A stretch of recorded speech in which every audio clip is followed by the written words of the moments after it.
Donc je me propose d'aborder le 20e siècle aujourd'hui, mais de me limiter dans le temps à ce qu'on appelle la Belle Époque, c'est-à-dire juste avant la Grande Guerre, c'est-à-dire en gros de 1900 à 1914. Pour ce qui est de Freud, en fait, je vais reprendre mon récit autour de l'invention effective, ou enfin du baptême de la psychanalyse en 1895, en même temps que ces crises politiques autrichiennes dont je vous parlais. Mais je vais quand même commencer en 1900 comme tel, parce que la date symbolique. Et je vais commencer par une image qui est celle de l'exposition universelle de Paris en 1900. 1900, en particulier de ses grandes attractions, qui est le palais de l'électricité, ou de ce que Raoul Dufy, dans son tableau, va appeler, dans sa grande fresque, va appeler la fée électricité. C'est quelque chose que vous pouvez avoir une impression plus saisissante de ça si vous allez à l'exposition en cours au Musée de la Civilisation à Québec, sur Paris à la Belle Époque, où il y a un immense diorama qui reproduit tout le terrain de l'exposition autour de Palais de Chaillot et tout ça, et puis avec la Tour Eiffel, qui, je crois, si je ne m'abuse, a été terminée à cette occasion. Donc, le palais de l'électricité au milieu de tout ça, dans la ligne des considérations, énergétiques sur le rapport au monde extérieur et à ces forces que j'ai évoquées, ébauchées au début de mon premier cours. Ce qui me frappe dans cette image, en fait, c'est que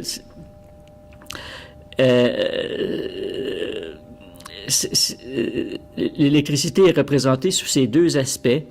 Il y a deux colonnes qui sont surmontées des allégories de la lumière et de la force motrice. Donc, les deux aspects de l'électricité, les deux aspects de l'énergie.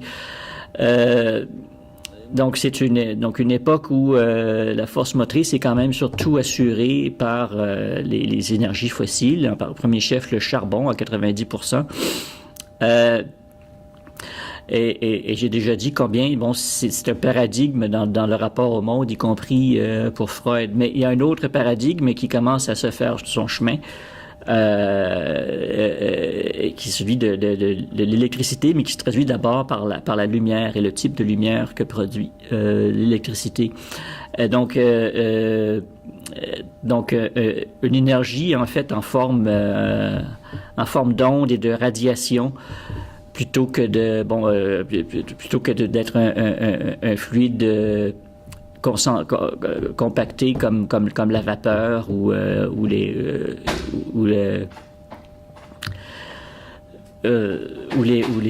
gaz.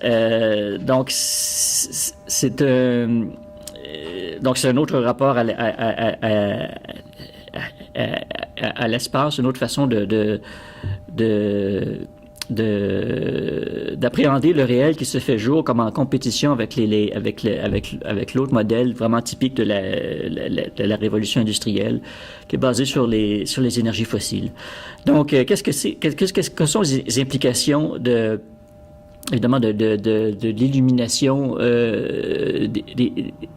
électrique des villes, en fait, qui prend le relais évidemment de l'illumination au gaz, qui est encore relativement récente, qui date du milieu du siècle.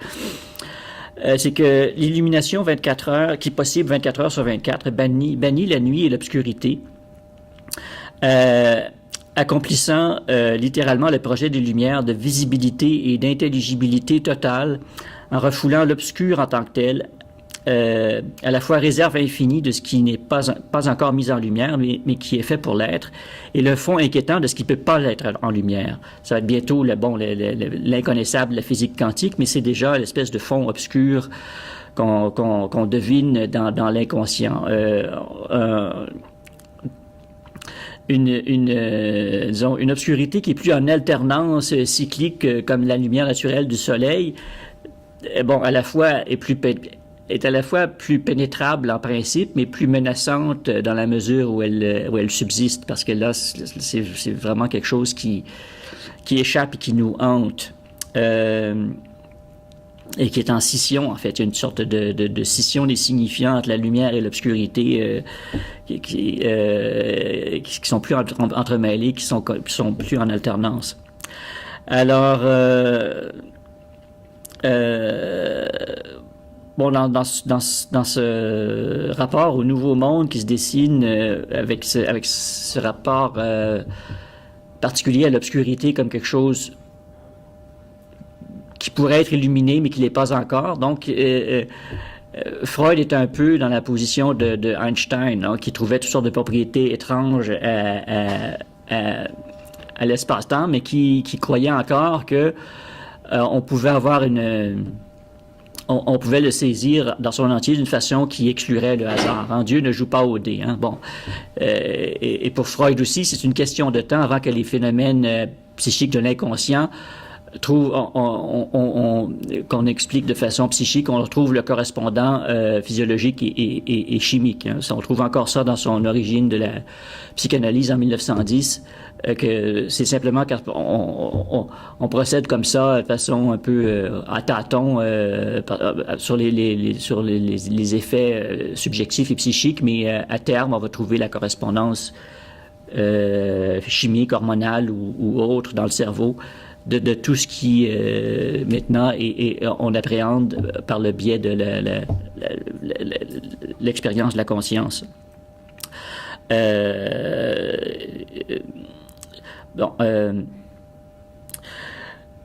Donc c'est un peu c'est déjà avec cette ambition, une telle ambition, c'est une ambition qui est sous-jacente à l'invention de la psychanalyse. Donc si on remonte à le premier emploi du mot psychanalyse, en fait, il appelle ça psychoanalyse dans un article paru en français en mars 1896. Les choses commencent à prendre forme, en fait, vraiment autour de ces années-là, qui sont exactement les mêmes que celles de la grande crise politique en Autriche avec l'élection du chrétien social antisémite Karl Lueger à la mairie de Vienne en 1895, qui est l'objet d'un veto impérial jusqu'en 1897, et qui fait comme capoter un peu tout le système mis en place par l'establishment libéral autrichien depuis les années 1860 et auquel s'identifiait Freud. Donc, en 1895, donc la même année que l'élection de Karl Lueger, Freud rejoint l'association juive B'nai B'rith. Hein? Il commence à être quand même conscient de ces questions identitaires. Et c'est le 24 juillet 1895 qui pour lui marque sa découverte du mystère du rêve. Enfin, il a écrit à Fliess en 1900 qu'il faudrait qu'un jour qu'on mette une plaque devant sa maison pour dire le 24 juillet 1895, le mystère du rêve a été révélé au docteur Freud dans cette maison. C'était en fait le rêve sur Irma qu'il va relater, je crois, dans l'interprétation des rêves. Donc, en 1895, c'est aussi ses études sur l'hystérie avec le docteur Breuer, dont il va se détacher en 1896. Donc, déjà un éloignement par rapport à je suppose, à la neurologie, mais qui demeure quand même quelque part à l'arrière-plan de sa pensée. Et puis, la même année, il rédige une esquisse pour une psychologie scientifique, donc en septembre 1995, qui va rester inédite jusqu'à sa mort. Et il écrit en mai 95 encore que deux ambitions le dévorent. L'idée du gain qu'il y aurait à tirer de la psychopathologie pour la psychologie et la psychologie normale.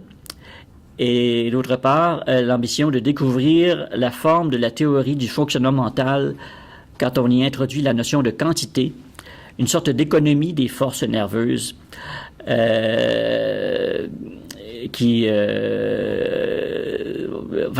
Bon, c'est un des éléments qui s'inscrivent dans cette vision du monde de la société industrielle, quoi. L'idée d'une économie des forces nerveuses qui soit quantifiable, en fait. Et puis, bon, ce qu'on retrouve dans la notion de seelischer Apparat, l'appareil psychique qui va introduire dans l'interprétation des rêves en 1900 comme le programme d'une doctrine matérialiste des représentations.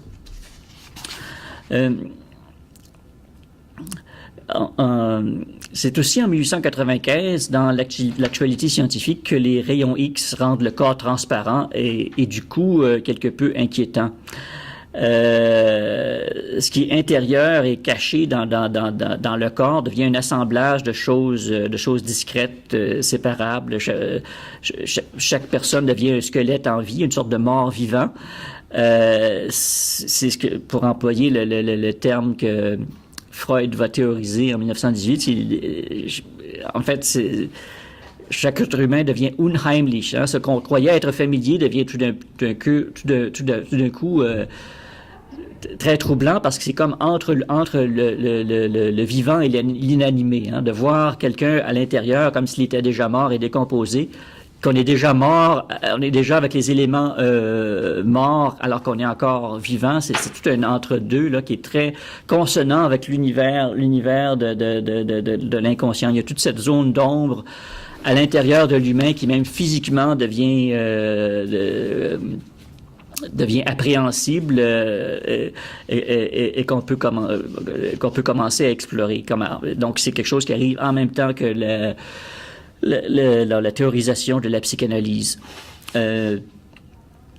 Donc on découvre donc dans les deux cas les squelettes dans le placard. Hein? C'est une part de la vie qui a partie liée avec la mort. Et c'est pas peu de temps auparavant que Nietzsche a décrit la vie comme une forme très rare de mort, hein? Une sorte de continuité entre le vivant et l'inanimé dans cette conception, disons, désenchantée de la fin du 19e siècle. Donc, un peu comme les rayons X, la psychanalyse de Freud projette donc sur l'intérieur de l'être humain une lumière froidement scientifique, qui est en fait un peu comme la radioactivité potentiellement mortelle des rayons X,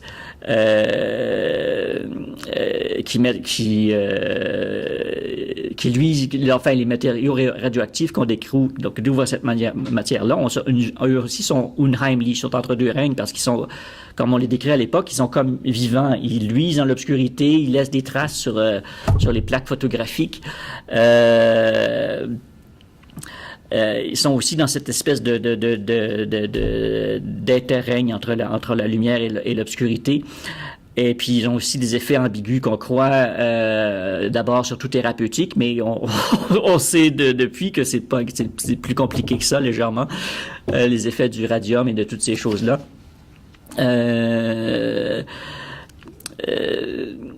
Donc,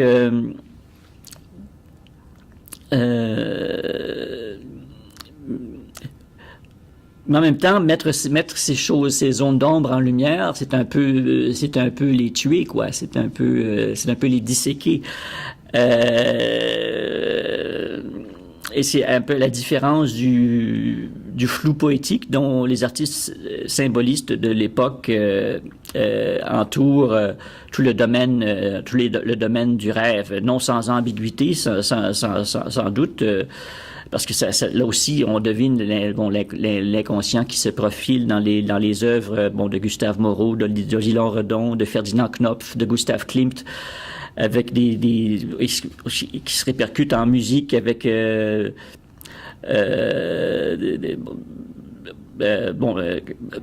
Péléas et Mélisande de Maeterlinck qui devient mis en musique par trois grands compositeurs, Fauré, Sibelius et bien sûr Debussy, ou des figures qui se ressemblent assez, comme celle de Salomé qui exige la tête de Jean-Baptiste par une danse sensuelle, ou celle de Judith qui séduit le général Holoferne pour lui couper la tête dans son sommeil. Bon, donc il est souvent représenté, donc bien sûr dans le fameux tableau de Gustav Klimt qu'on voit ici.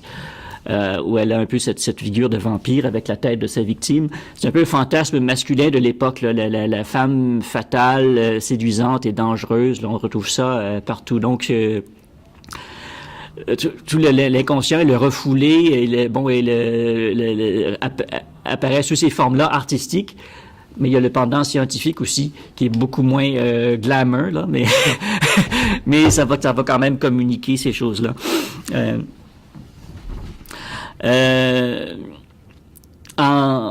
C'est en 1897 que Freud commence sa propre auto-analyse. Donc, il va livrer des extraits à contre-cœur dans son interprétation des rêves et dans la psychopathologie de la vie quotidienne. Et c'est aussi la même année qu'il découvre l'Édipe en lui-même, dans ses propres sentiments pour ses parents. En fait, il y a chez lui vraiment un tournant vers l'intérieur, vers sa propre vie intérieure. Dans un sens comme en fait, ici, je vais me faire l'écho du formidable interprète de la Vienne fin de siècle qui est Karl Schorske. Hein? En fait, je reprends un peu la substance de son chapitre spécialement sur Freud dans Vienne fin de siècle. Donc, il interprète ce tournant vers le rêve et vers l'archaïque, donc comme une issue à l'impasse du politique que ressentent des libéraux comme Freud devant les nouveaux développements politiques qui les désemparent, qui les excluent, qui les désorientent. Donc, en 1900, Freud peut même écrire à Fliess cette haine personnelle qu'il éprouve envers Vienne, qu'il se sent revigoré dès qu'il quitte Vienne et qu'il trouve un sol étranger à celui de la ville où il est fixé. Et donc apparemment il peut difficilement s'affranchir. Alors son vrai refuge en fait c'est l'exploration de l'inconscient et du rêve en particulier en cette année-là. Où il explique qu'un rêve est la réalisation d'un désir. La réalisation d'un désir, mais dans le monde intérieur, pas dans la sphère publique, qui avait toujours visé les libéraux, les progressistes, et qui était désormais paralysée et interdite. Donc, il reprend pour le travail du rêve l'expression de Nietzsche d'une transmutation des valeurs, mais évidemment, c'est plus vraiment à l'échelle de la culture ou de la civilisation, mais c'est vraiment dans une sphère privée. C'est une transposition dans l'intime de ce projet de transmutation des valeurs.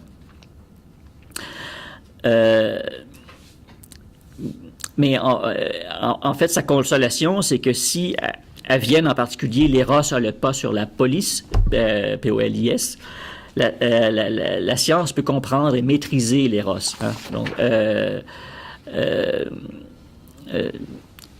Donc, il y a une possibilité quand même de contrôle, une consolation pour l'homme des Lumières dans ce monde qui lui échappe sur le plan extérieur de la société. C'est que par la science, il peut prendre prise sur l'irrationnel qui se déchaîne autour de lui. Il y a donc une sorte d'élément antipolitique à l'origine de la psychanalyse dans l'interprétation des rêves.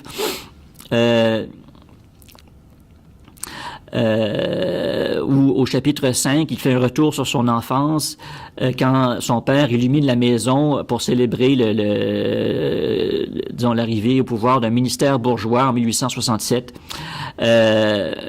À l'époque où lui-même a des ambitions de faire du droit ou de la politique.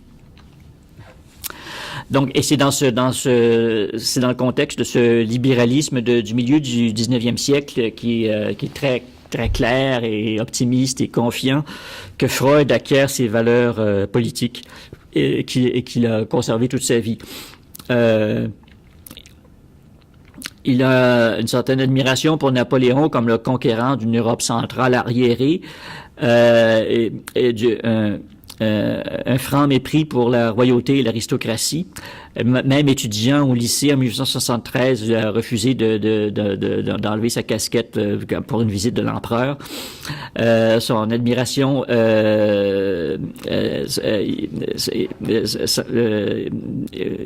sans borne pour l'Angleterre, en particulier pour sa brève période républicaine sous Oliver Cromwell.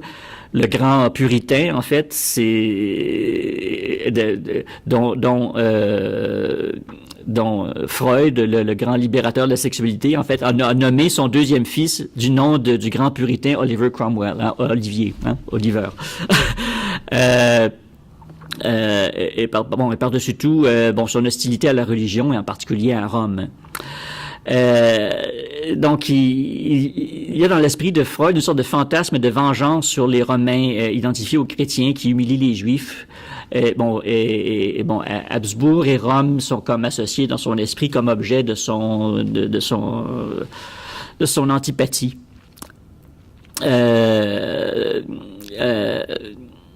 En fait, dans ce que trahissent les rêves qu'il évoque, c'est que il est comme révolté par la faiblesse de son propre père. Et comme Hannibal, Freud jure la vengeance des peuples sémitiques contre contre Rome, ou l'Église romaine à l'époque moderne. Alors que la révolte contre les pères prenait pour d'autres Viennois de son époque la forme de retour à l'Église baroque, comme pour un juif comme Gustav Mahler, dont il va faire la psychanalyse en un après-midi de promenade à Amsterdam en 1908. On a même vu un film basé sur cet épisode, et puis où encore Hofmannsthal aussi va se retourner vers le modèle d'une Autriche plus ancienne. En même temps, c'est une relation d'amour-haine que Freud a envers Rome, parce que c'est aussi un objet de désir, comme le foyer antique d'une culture éclairée, auquel il peut quand même retourner par une autre voie que celle de la politique, qui est celle de la science. Donc, dans ce qu'il appelle un rêve révolutionnaire, en août 1898, il transpose, dans un contexte de querelle linguistique entre Tchèques et Allemands et d'antisémitisme en Galice. Il rêve en fait d'un premier ministre où il croit reconnaître le comte Thun. Et en fait, il l'a vu récemment, donc par hasard dans une gare. Qui allait à la résidence d'été de l'empereur, prenait le train pour la négociation de renouvellement des accords économiques entre l'Autriche et la Hongrie. Mais enfin, donc il l'a vu comme se présenter à la gare, et puis un wagon de luxe, et puis devant l'employé qui lui demandait son billet, il dit de façon très hautaine, là, il est passé outre. Et ça, c'est le genre de choses là, que Freud ne pouvait pas supporter, alors s'est mis à siffler un air insolent et révolutionnaire des Noces de Figaro de Mozart. Donc Freud raconte ces choses, mais ça a donné un sens politique. Il interprète tout ça comme un autre degré dans les termes de l'Édipe. Il voit dans son rêve des collègues d'école qui sont devenus depuis des politiciens juifs, une voie que lui a abandonnée qui ont fait des grandes carrières, comme dans les partis socialistes par exemple. Donc c'est une voie que lui a abandonnée pour l'université, le domaine privé, et de la figure un peu paternelle, impotente, qui remplace le premier ministre dans son rêve, parce qu'il a affaire à un moment donné dans le wagon à un vieil homme qui peut pas uriner tout seul, et il l'aide dans tout ça. Donc dans son interprétation, il identifie cet homme à son père, donc l'impuissance à son père, et puis donc lui dans une position de supériorité quand même. Donc, Chorsk interprète tout ça comme une fuite devant la politique par surtout la façon dont Freud interprète ce rêve plein d'allusions politiques absolument transparentes, et l'interprétation apolitique qu'il en fait. Chorsk interprète ça comme une fuite devant la politique par la voie d'une psychologie où le parricide remplace le régicide et où la psychanalyse dépasse l'histoire. Ce qui est quand même une façon de réaliser le vieil adage libéral autrichien que Wissen macht frei. Donc le savoir, la science rend libre. Mais maintenant, dans le domaine privé, on compte plus tant sur l'éducation des masses, qui sont probablement une cause perdue, comme le montre l'évolution récente à l'époque. Mais on peut quand même comprendre même l'irrationnel qui motive les masses et en fait tout le monde. Et la part obscure de chacun. Freud, comme Nietzsche, en fait, se fiche d'Édipe roi. L'Édipe qui, dans le mythe, est motivé par le devoir civique de guérir la cité de la peste. Et il voit plutôt dans ce mythe la quête personnelle d'échapper au destin et de se connaître soi-même.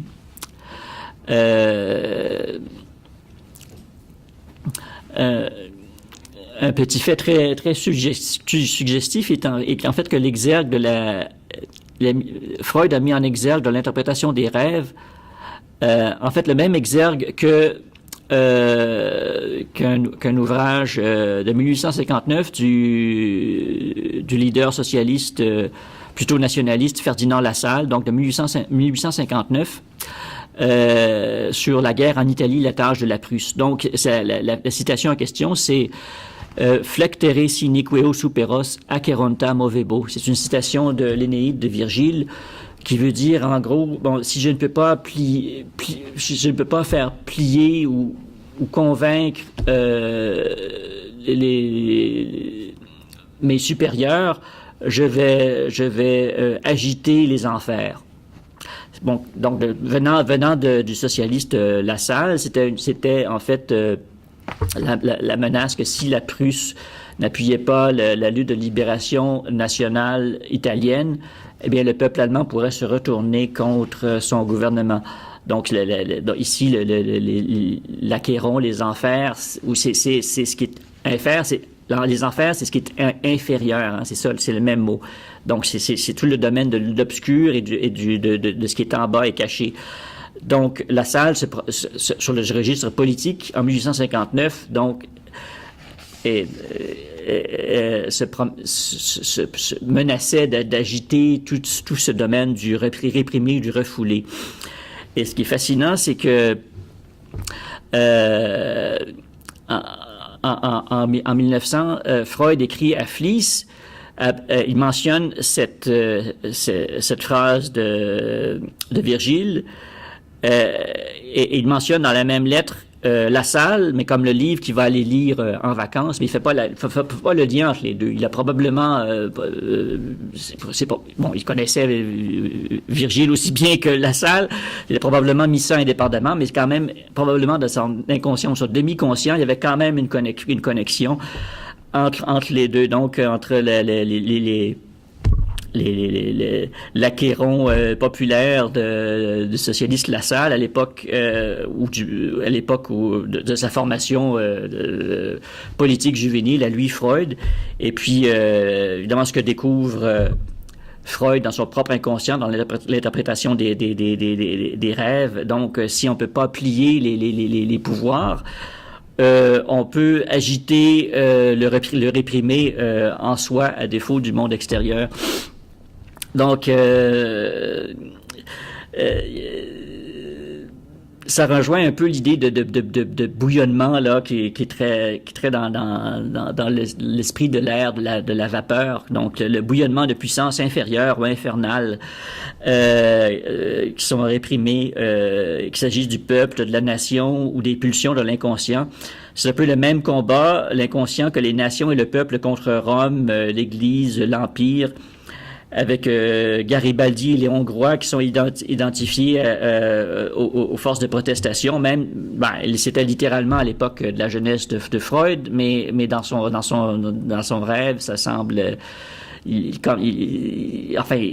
note par exemple la ressemblance de son père à Garibaldi, ou les mêmes allusions surviennent dans son rêve. Il y a une sorte de transposition donc du politique vers le psychologique. Avec et puis bien sûr ce qui est intéressant à lire en termes de ce qu'il y avait à l'origine dans la première version politique, c'est-à-dire une menace implicite que si la révolution qui fait droit aux forces réprimées ne vient pas d'en haut, elle va venir d'une explosion par en bas aux dépens des autorités. Finalement, le 20e siècle va être un peu la réalisation de cette menace sur le plan non seulement des peuples, mais même de l'inconscient qui va aussi conquérir ses droits et exploser de toutes sortes de manières sur la place publique et de toutes sortes de façons, par un transfert de la politique à la psyché.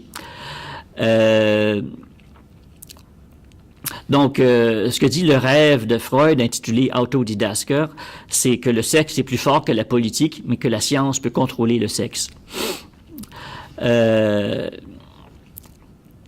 Après plusieurs tergiversations qui lui semblent lui-même significatives, il va souvent en Italie dans la fin du 19e siècle, mais il n'y arrive pas à se rendre jusqu'à Rome. Il y a toujours un empêchement qui lui semble être un acte manqué, mais il s'y rend finalement en 1901. Et puis il se perd avec délice dans les vestiges du forum, où il dit je me suis caché derrière mon livre pendant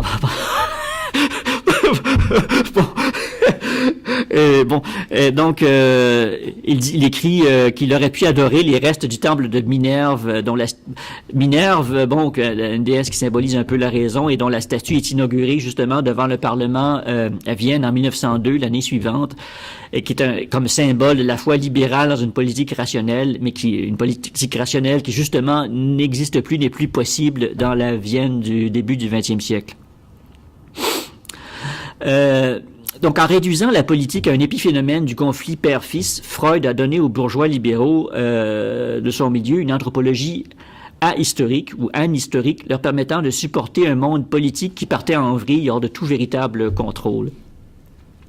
Mais si, plutôt que le roi, figure du père, on avait dans ce contexte historique, de même que comme scène primordiale, le père comme figure du roi, c'est une hypothèse que je lance, si l'être qui focalise les désirs mimétiques inhérents à la socialité, plus primordialement qu'à la famille, c'est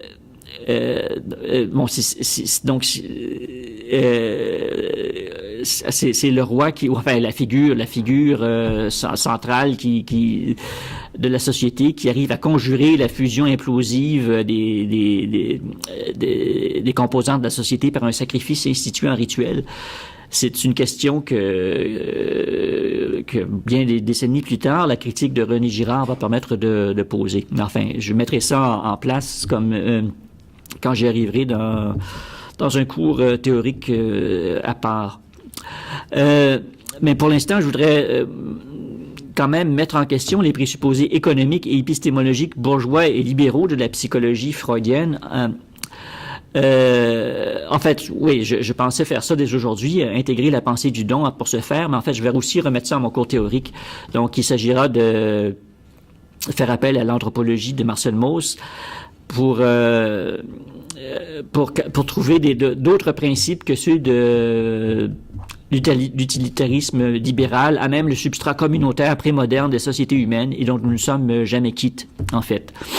Et c'est quelque chose d'au moins aussi profond que l'inconscient tel que le découvre Freud à l'époque. Mais donc, il y a toutes sortes de découvertes assez consonantes avec celles de Freud à la même époque. Donc, en 1900, la découverte des lois de l'hérédité par Gregor Mendel.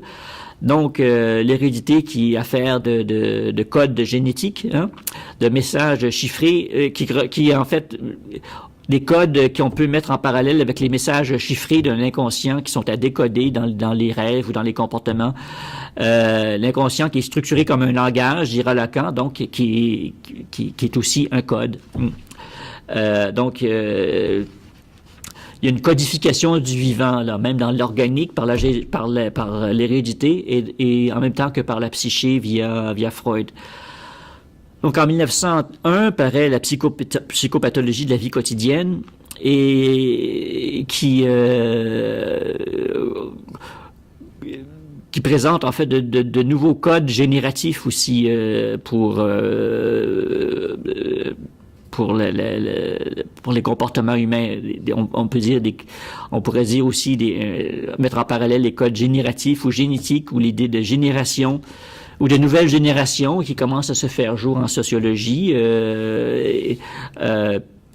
En allemand, on dit ça neues Geschlecht. Geschlecht, qui est le même mot, génération et sexe, c'est le même mot en allemand. Même si, probablement pour éviter cette confusion, Freud va aussi utiliser le terme sexuel sous la même forme que nous. Donc, il y a une recodification, en fait, même sur le plan légal autour de 1900, avec l'avènement du 20e siècle, un droit civil en expansion qui codifie l'inversion des rôles parentaux. Dès le début du 20e siècle, on est à la fin du pater familias, des prérogatives paternelles, et c'est la mère qui est la personne de référence pour le soin et la garde de l'enfant. Donc, c'est à partir de ce moment-là qu'on va en cas d'abus parentaux ou d'autres problèmes, on va plutôt confier la garde des enfants à la mère, plutôt que considérer que les enfants sont une extension du père, une propriété du père. Donc, la découverte de l'Édipe est contemporaine de l'organisation juridique de la déchéance paternelle, qui en France est codifiée en 1889 ou en 1898. Donc, un père peut déchoir de ses qualités paternelles s'il s'avère indigne par les mauvais traitements qu'il inflige à sa progéniture.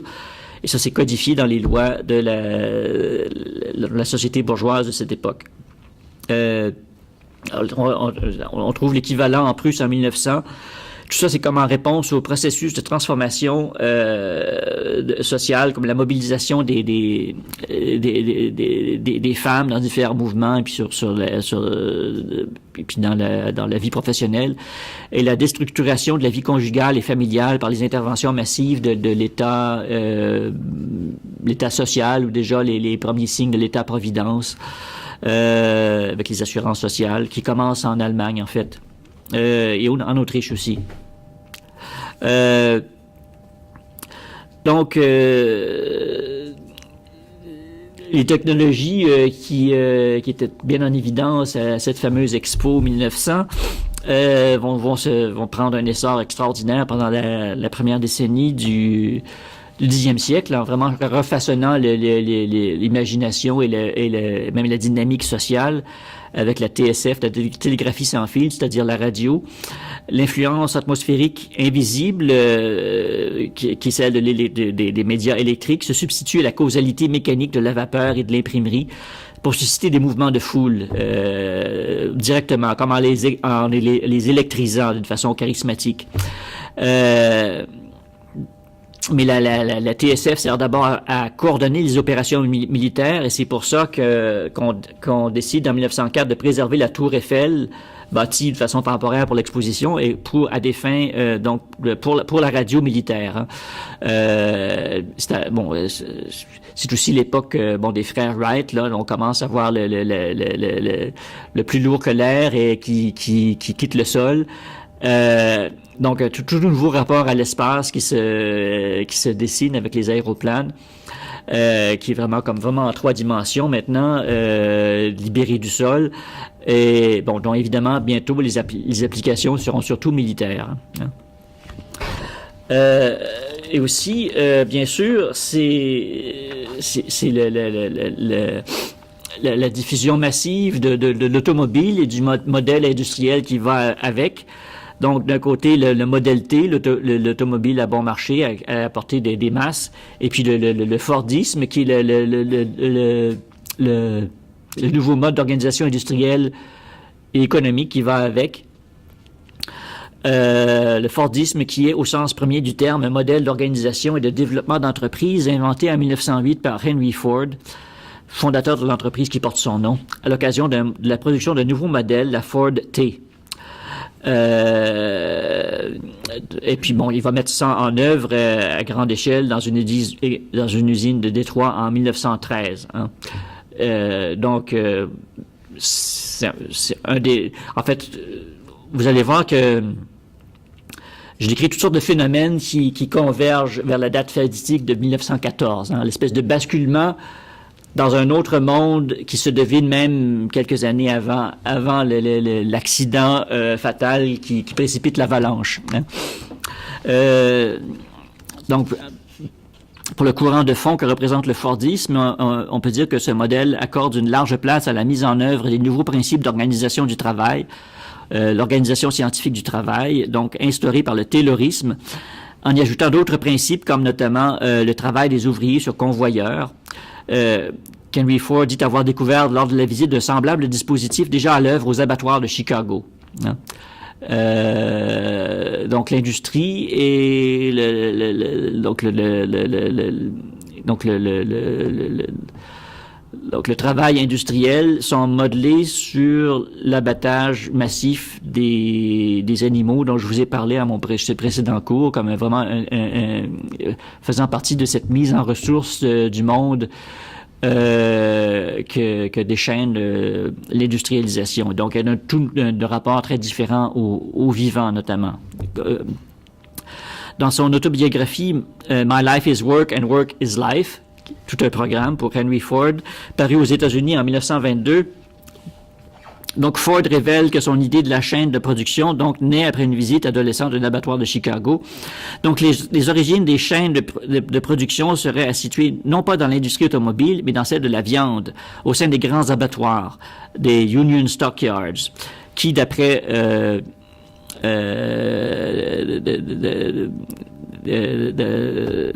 d'après le penseur social Siegfried Gideon, développèrent et expérimentèrent cette technique de l'extermination mécanique de masse qui rendit possible, durant la Deuxième Guerre mondiale, la mécanisation de l'acte de tuer.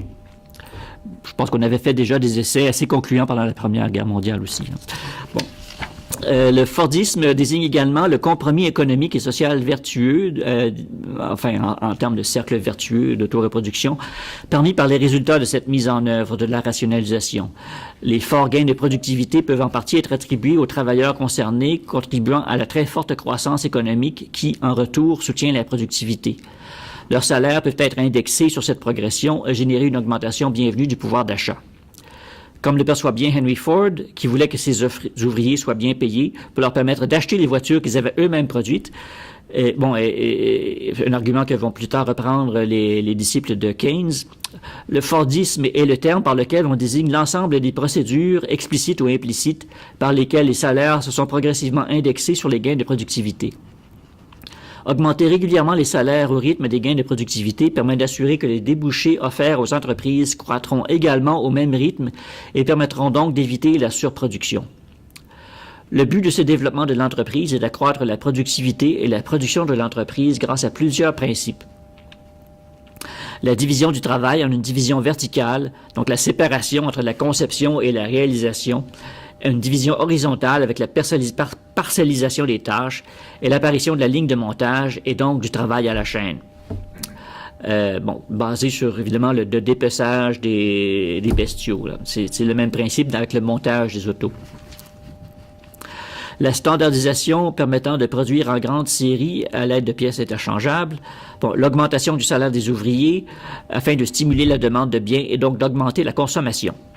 Mais cette augmentation des salaires avait pour but principal de lutter contre le taux de roulement, la démission des ouvriers, devenu de plus en plus élevé avec l'apparition du travail à la chaîne, qui rendait les conditions de vie des ouvriers encore plus difficiles qu'auparavant. De plus, si les ouvriers étaient mieux payés, ils seraient exempts de préoccupations étrangères au travail, donc plus industrieux, par conséquent plus productifs.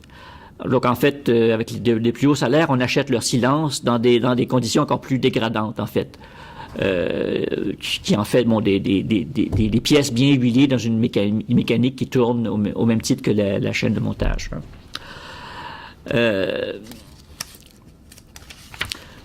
Donc, les conséquences de tout ça, c'est une hausse de la production et de la productivité, mais aussi de la consommation.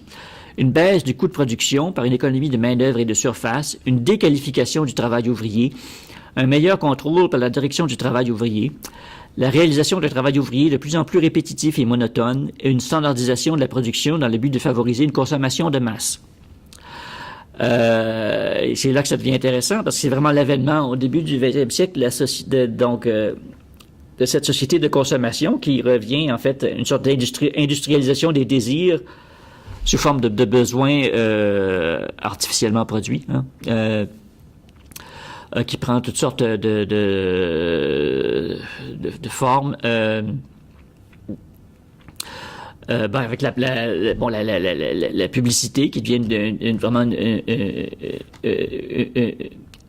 une sorte une fonction distincte pour capter les désirs des gens et les orienter vers une satisfaction pour un objet précis et produit en masse. Donc et tout ça en symbiose notamment avec la presse qui est financée pour moitié par la publicité, la presse de masse, qui elle-même, un peu sur l'exemple de la publicité, fournit toutes sortes de distractions et d'attraits autres que l'information pure et simple, avec des jeux, des bandes dessinées, une grande place au sport, ou les sports qui se professionnalisent à cette époque-là, qui deviennent une industrie où des pouvoirs d'argent peuvent embaucher des représentants du peuple pour lutter les uns contre les autres. Est-ce qu'ils détournent ces énergies-là des tentations de protestation sociale, hein? Donc tout ce qui est refoulé par le travail à la chaîne, justement, peut se défouler par le spectacle des pères qui peuvent assumer des rôles héroïques dans le domaine gratuit mais codifié du sport professionnel. Donc ça devient un objet donc qui fait circuler la presse, qui fait circuler la publicité.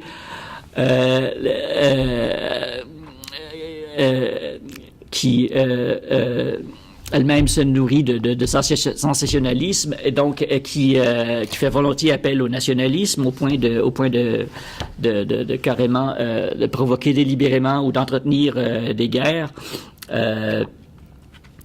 On connaît le cas les journaux de Lord Northcliffe, mania de la presse anglais, qui a beaucoup appuyé la guerre des bourgs et qui serait responsable de la propagande pendant la Première Guerre mondiale. Ou le cas le plus fameux, bien sûr, c'est celui de William Randolph Hearst,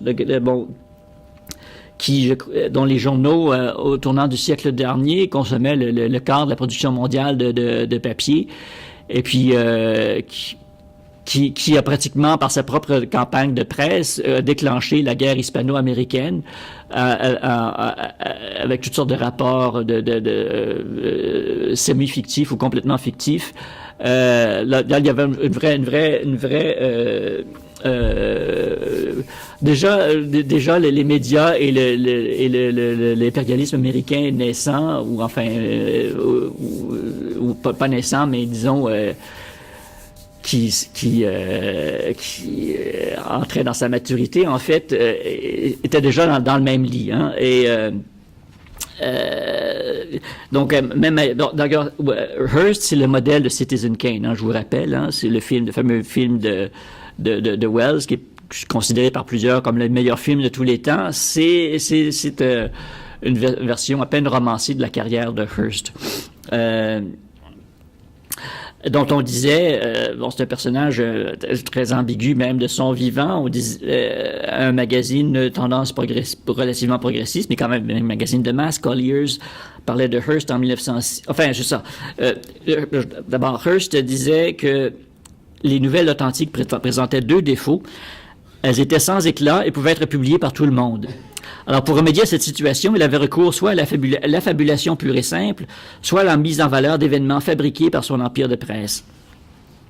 Donc, c'est pour ça qu'on a pu dire, l'idéal pour lui serait d'imprimer que le prince de Galles jouait dans un vaudeville, que la reine Victoria avait épousé son cuisinier, qu'une encyclique papale approuvait l'amour libre, que le président des États-Unis envisageait d'épouser l'impératrice douairière de Chine, ou que le sultan de Turquie s'était converti au christianisme.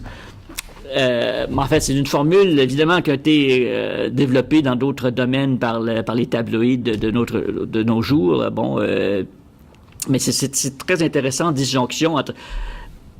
qui se fait quand des organes, soi-disant, d'information sur le réel correspondent en fait à une industrialisation du besoin de plaisir et de distraction. Hein. Et il y a cette espèce de dichotomie que va théoriser Freud bientôt, là, qui a des effets quand même ironiques et de contamination mutuelle. Enfin, je vais y venir.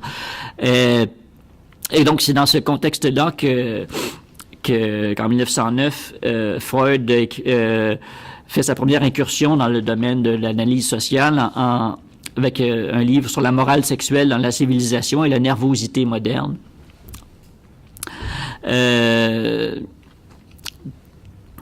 En 1910, donc, dans son livre sur l'origine et le développement de la psychanalyse, il parle de la plasticité des éléments sexuels et qu'il serait tentant de s'en servir pour pousser toujours plus loin la sublimation de ces désirs par la civilisation.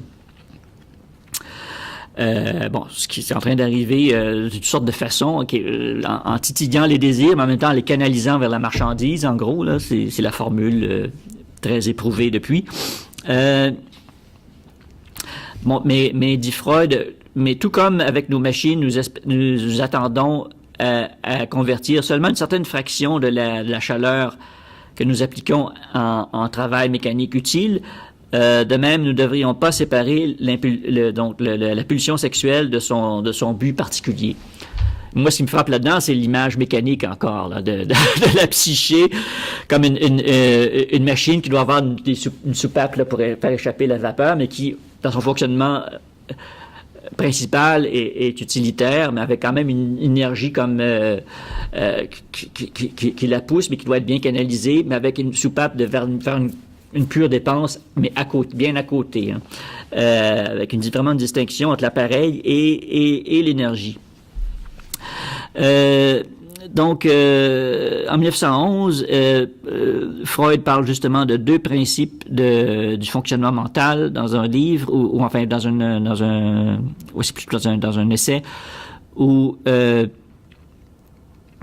en faisant le contraste avec le principe de réalité, il parle pour la première fois du principe plaisir des plaisirs, ou tout simplement du principe de plaisir. Hein. Donc là aussi, il reprend le même genre d'images auxquelles je suis attentif. Il parle d'une tendance générale de notre appareil mental qu'on peut retracer jusqu'au principe économique d'épargner la dépense. Hein. Cela semble s'exprimer dans la ténacité avec laquelle nous accrochons aux sources de plaisir à notre disposition et à la difficulté avec laquelle nous y renonçons. Avec l'introduction du principe de réalité, un mode d'activité mentale a été scindé. Il a été gardé libre de l'épreuve de la réalité et demeuré subordonné au principe de plaisir seul. Non. Et il compare ça dans une note que je trouve révélatrice. Tout comme une nation dont la prospérité repose sur l'exploitation de son territoire, réserve pourtant certaines portions de ce territoire pour être préservées dans leur état original et protégées de l'altération par la civilisation, par exemple le parc de Yellowstone.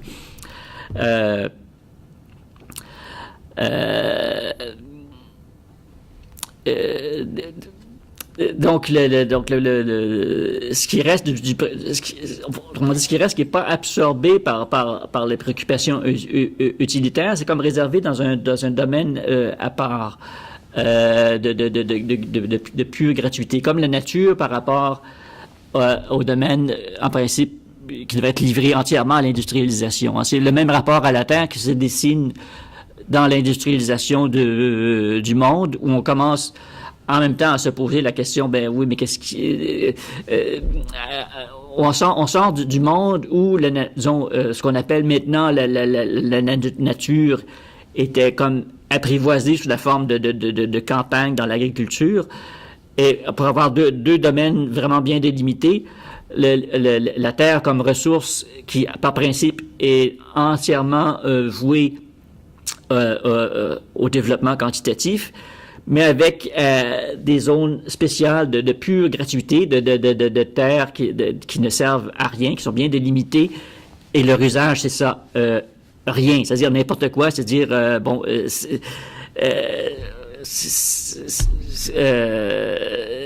c'est-à-dire que ça devient la distraction et comme une sorte de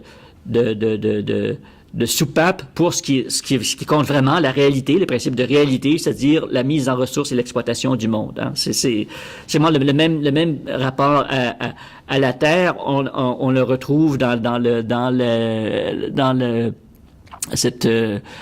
cette bipartition de la psyché qu'opère Freud.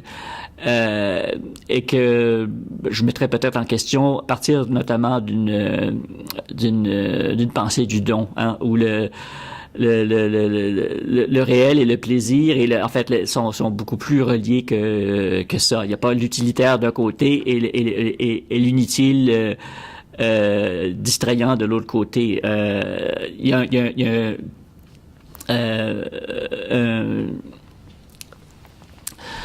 disons, à mon avis, il y a un élément de don et de gratuité à même la circulation des choses pratiques, comme il y a un élément de sérieux justement dans une société prémoderne. Le jeu n'est pas purement gratuit. Il représente c'est une dramatisation, une ritualisation de forces cosmiques à laquelle on a concrètement affaire. Donc c'est pas vraiment des domaines séparés avant l'ère industrielle. J'aurai sans doute à y revenir. Donc, je reprends un peu le fil de ce que disait Freud en établissant cette distinction en 1911. Tout comme enfin, je pars de la traduction, la première traduction anglaise. Alors, je ne sais pas toujours ce que ça donne en français. Il parle de pleasure ego ici. Le soi de plaisir ne peut faire rien d'autre que souhaiter, désirer, travailler en vue d'obtenir du plaisir et d'éviter la douleur. De même, le moi de réalité n'a rien d'autre à faire que de s'efforcer d'obtenir ce qui est utile et de se préserver soi-même du dommage.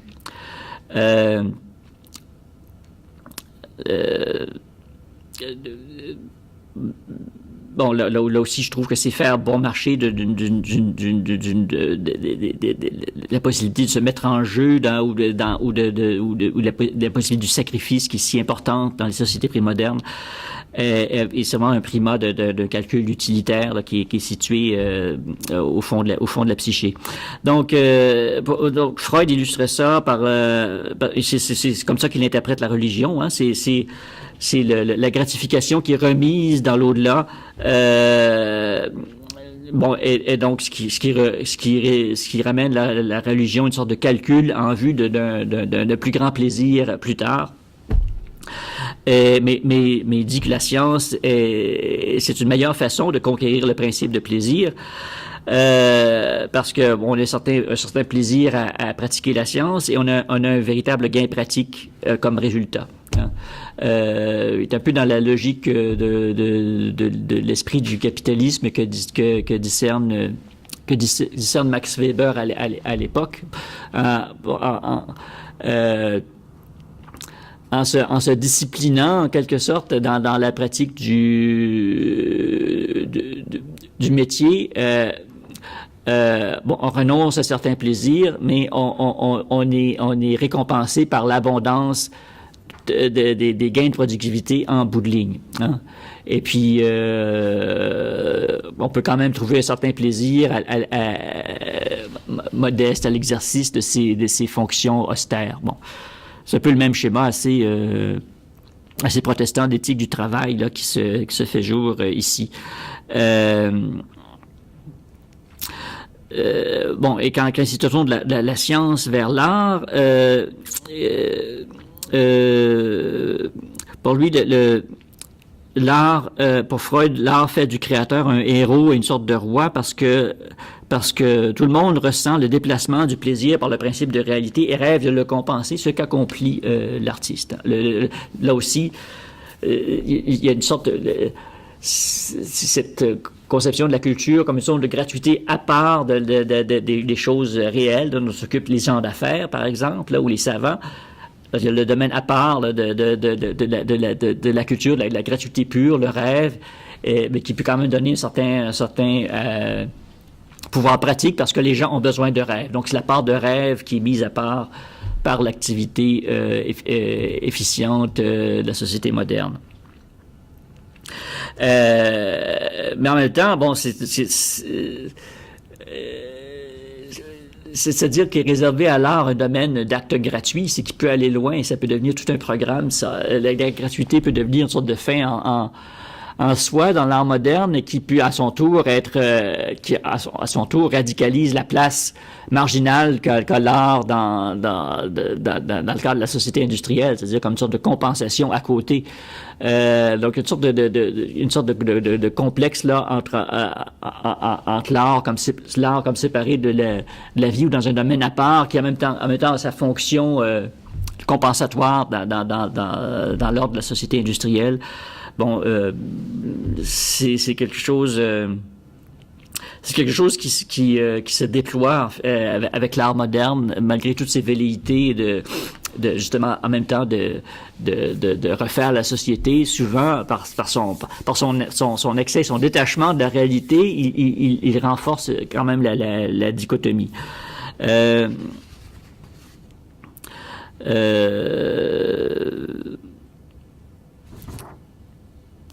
Donc, oui, je vais revenir sur l'art bientôt, mais je voulais quand même, avant de m'épancher dans ce domaine qui est plutôt le mien, là, je veux quand même mentionner en 1912, il y a le grand ouvrage sur l'inconscient de Freud, et puis évidemment, c'est là qu'il écrit Totem et Tabou, avec les deux configurations entremêlées de l'inceste et du parricide. Mais je pense que probablement Karim va nous parler davantage de ce livre. Je vais peut-être pas m'étendre dessus aujourd'hui.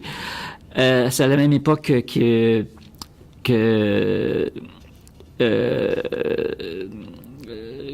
devient manifeste un écart grandissant entre Freud et son principal disciple Jung sur la nature de la libido, qui dans les travaux de Jung est élargi et pas limité, est relativement détaché de la sexualité, et puis que dans ces domaines d'investigation sont étendus de la névrose au mythe.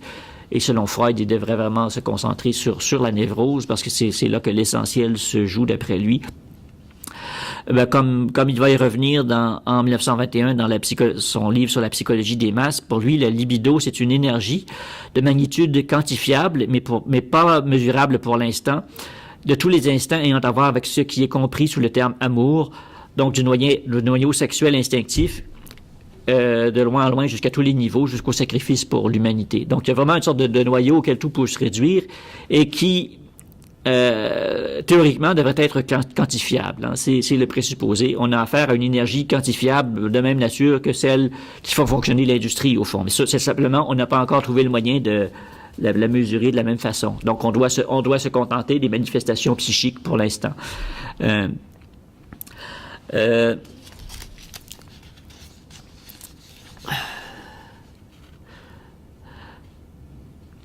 Donc,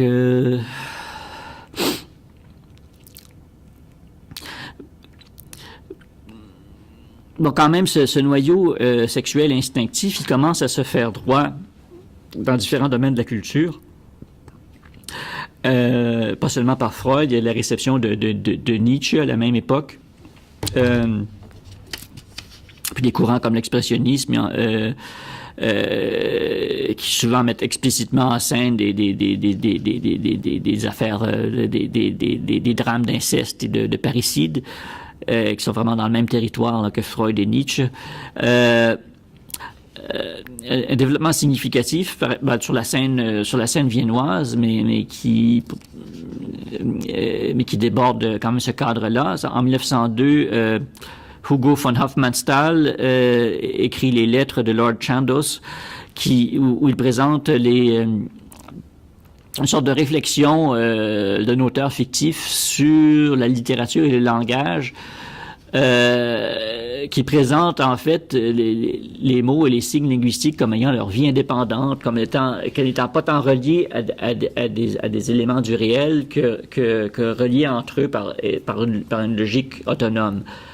C'est l'espèce de désarroi qui se fait jour au tournant du siècle dernier, qui est là formulé sous une forme littéraire. Bon, et ça, c'est un peu une application, un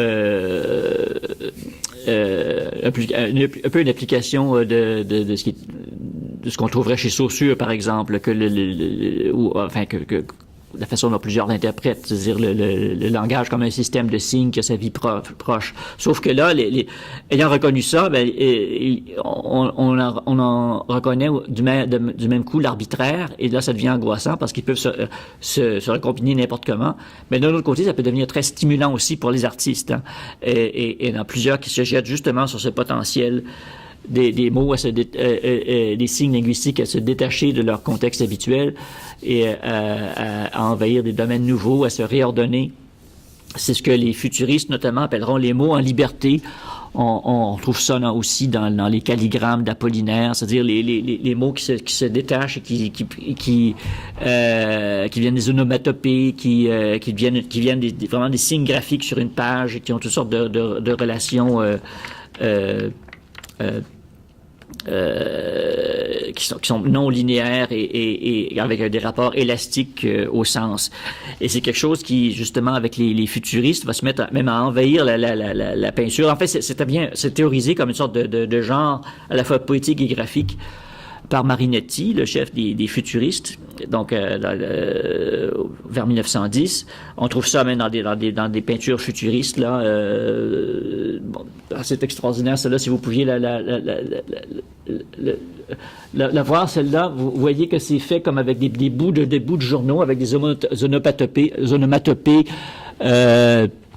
Bon, avec bon, il y a des bouts de chroniques sportives. Puis le cri un peu est transcrit en style bande dessinée, Vive le roi, parce que c'est au moment sans doute de l'entrée en guerre de l'Italie pour laquelle les futuristes manifestent. Tout ça dans une sorte de tourbillon dynamique.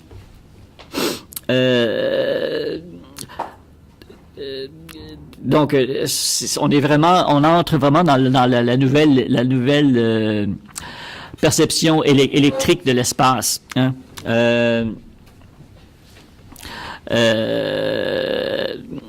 Bon.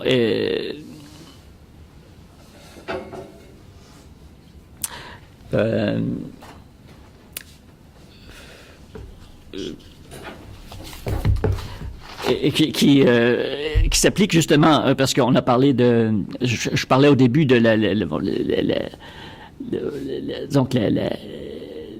disons les deux formes de l'électricité devant le palais de l'électricité et le rapport à la lumière électrique qui joue un très grand rôle justement on en voit vraiment les effets dans cette décade dans cette décennie durant la belle époque en fait là de 1900 à 1914, comment ça se traduit en peinture et notamment en Italie parce que ça commence la façon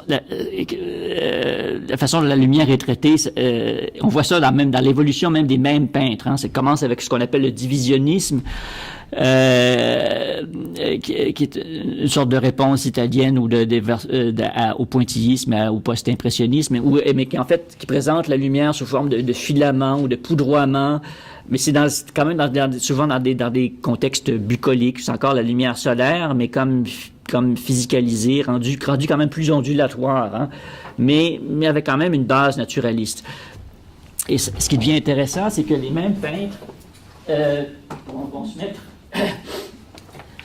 Bon, je ne sais pas si j'ai un exemple du style original là, des divisionnistes, mais les mêmes peintres vont commencer à être fascinés par la lumière électrique des villes et les contrastes très forts qu'elle établit entre la lumière et l'obscurité, justement vraiment très ondulatoires, là, vraiment des systèmes d'ondes. On voit un lampadaire électrique et les ondes qui se propagent à travers l'espace. Où là, évidemment, c'est la fascination de la femme moderne, de cette séduction un peu dangereuse sur les grands boulevards, avec les lumières électriques tout autour. Et ce qui est particulier, la lumière électrique, c'est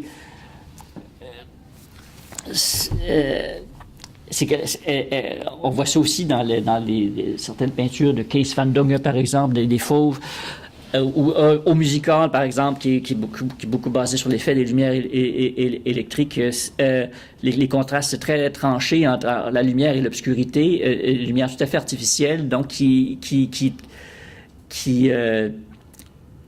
en contraste violent avec son autre. Hein. C'est comme je l'ai dit au début, c'est plus l'alternance ou le mélange de la lumière et l'obscurité, c'est vraiment des blocs. On voit ça vraiment dans beaucoup de formes de peinture moderne et pas seulement le futurisme. C'est des blocs énergétiques qui se heurtent. Il y a une sorte de violence qui se met en place, qui pour les futuristes et même explicitement délibéré. C'est ça qui les rend particulièrement fascinants, comme c'est le groupe d'avant-garde qui est que le prototype de tous les groupes d'avant-garde, et c'est en même temps le plus ambigu parce qu'il tombe directement dans le militarisme et plus tard le fascisme, même s'il parle de l'anarchisme. Donc c'est l'idée du mouvement pour le mouvement, de l'énergie pour l'énergie. Bon, il y a les phrases immortelles, bien sûr, de Marinetti, que je vais vous retrouver dans son manifeste paru dans le Figaro en 1909.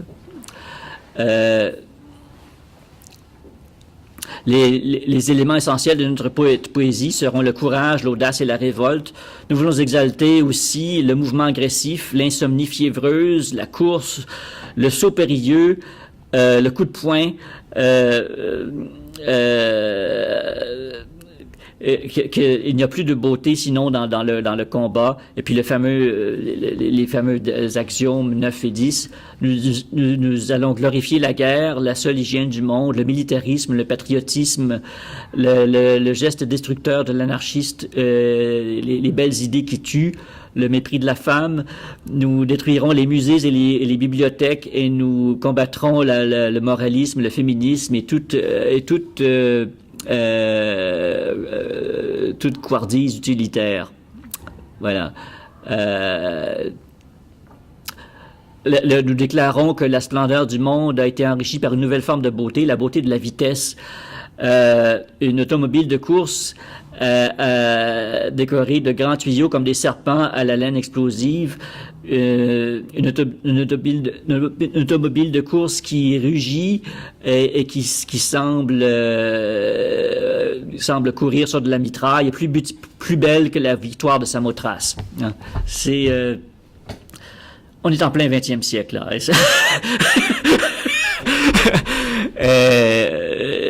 Tout était vraiment en place là dès 1909 là. Bon.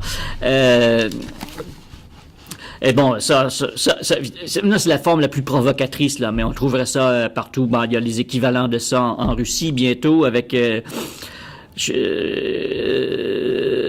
Par exemple, un futuriste russe, Khrouchtchev, va écrire une pièce Victoire sur le soleil, par exemple. C'est vraiment la victoire de la lumière électrique sur la lumière naturelle. Puis bon, Lénine lui-même va dire bon, le communisme, c'est les soviets plus l'électricité. Hein?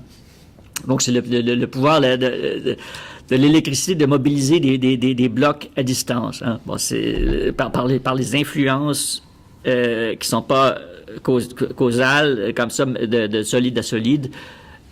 Mais qui peuvent saisir, électriser des blocs de la réalité et de la psyché d'un seul tenant et les mettre en mouvement. Hein.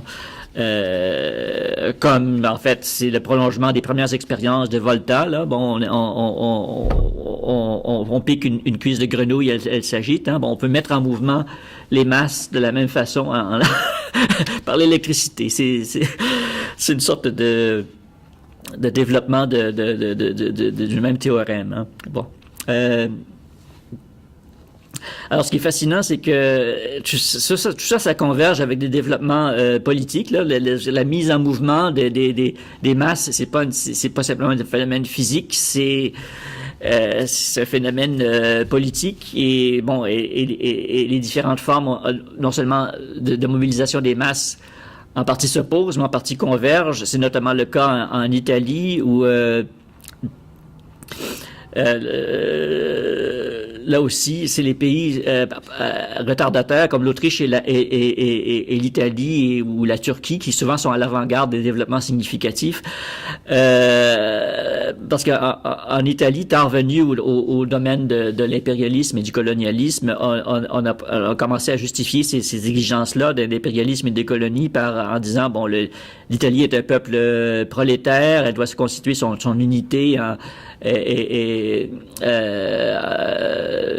se mobilisant pour des conquêtes, bon, en dépassant en mobilisant toutes les classes sociales dans un seul but national d'expansion dynamique.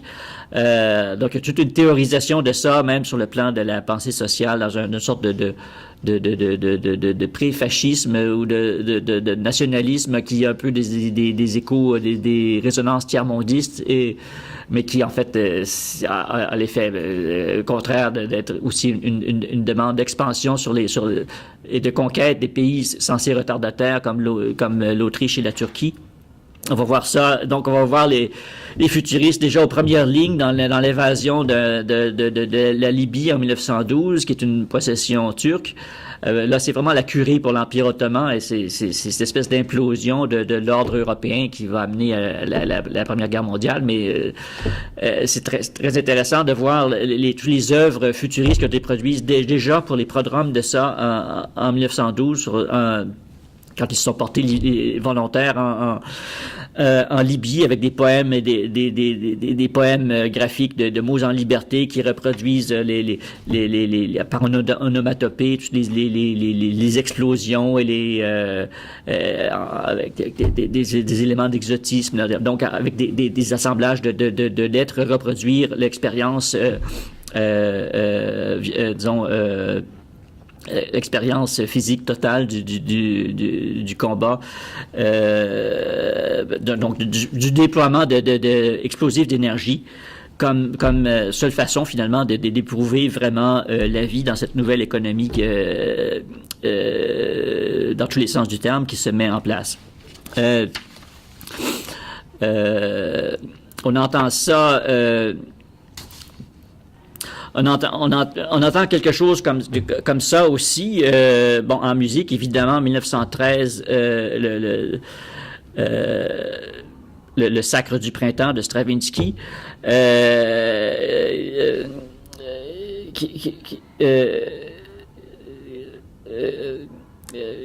qui met en scène un rite archaïque imaginé d'Asie centrale, mais c'est vraiment un rite sacrificiel où une jeune fille est choisie et élue, et donc il y a toute cette espèce de spirale en fait de tension jusqu'au moment où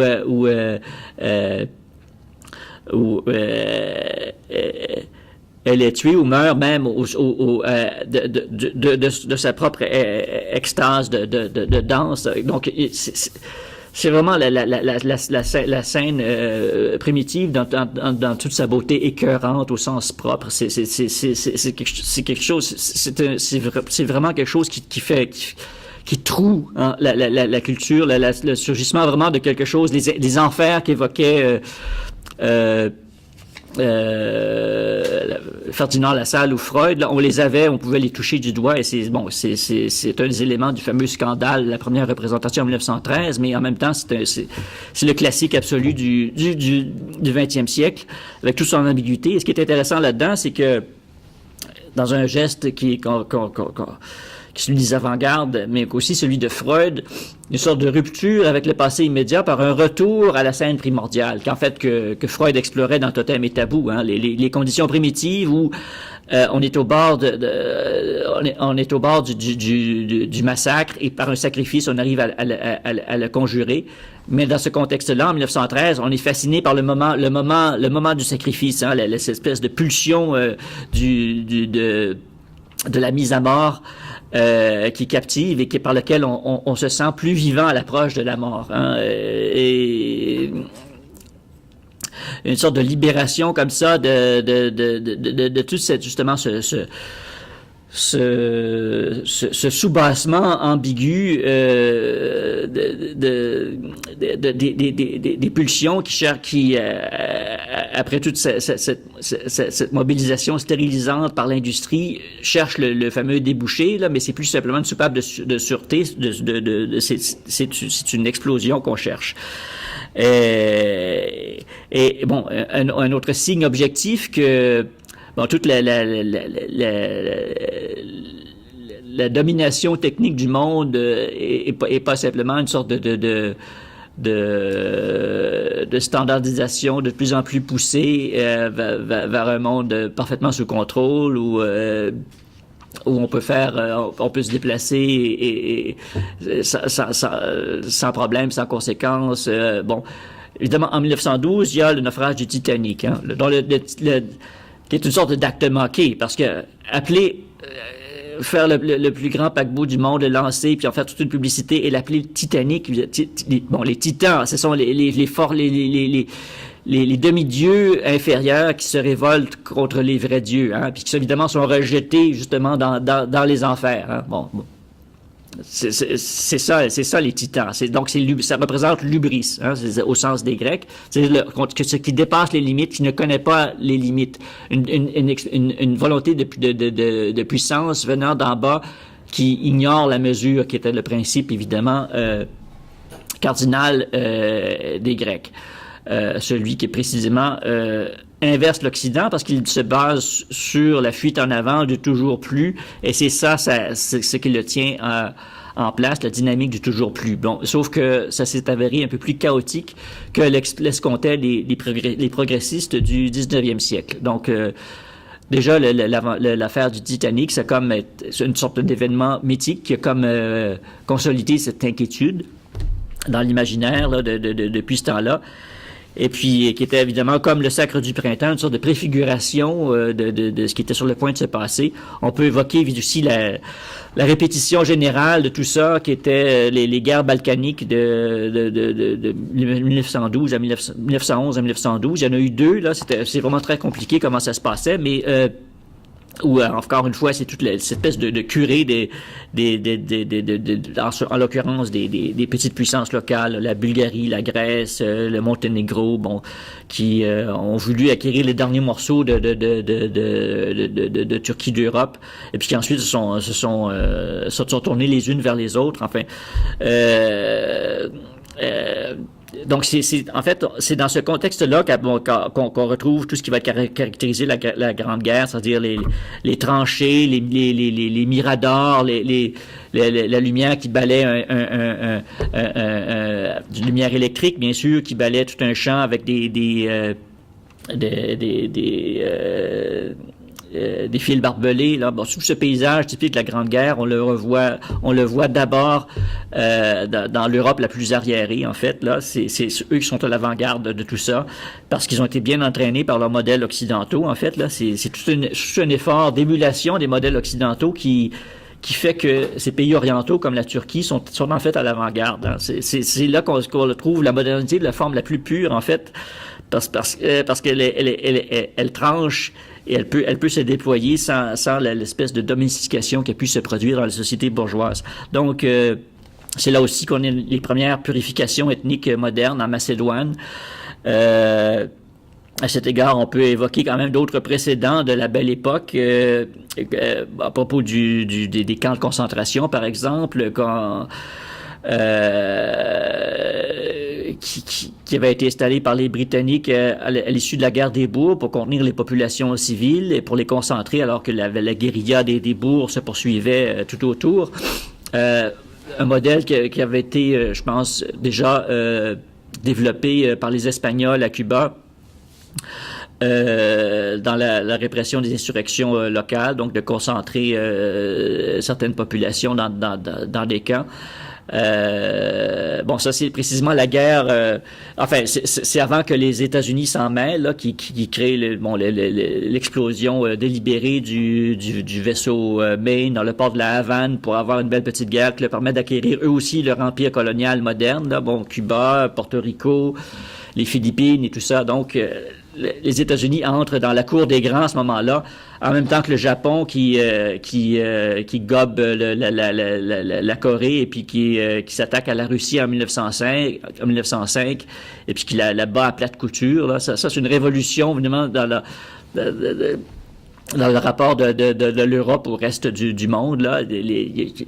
On est déjà dans un domaine mondial, la politique. C'est plus dans un seul sens là, que le progrès s'étend de l'Europe vers le monde, mais là, il y a le contre-coup, là, que les puissances extérieures déjà occidentalisées peuvent revenir vers l'Occident avec une force insoupçonnée. Voilà.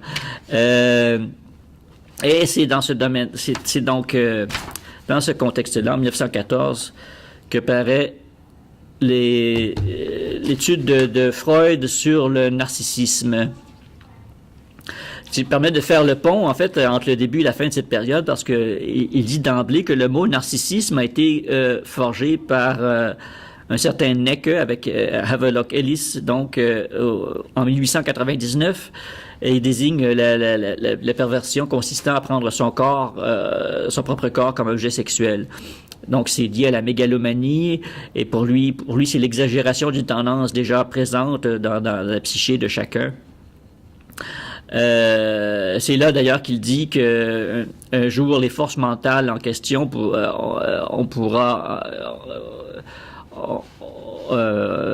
pourront être identifiées à des substances chimiques qu'on pourra décrire directement.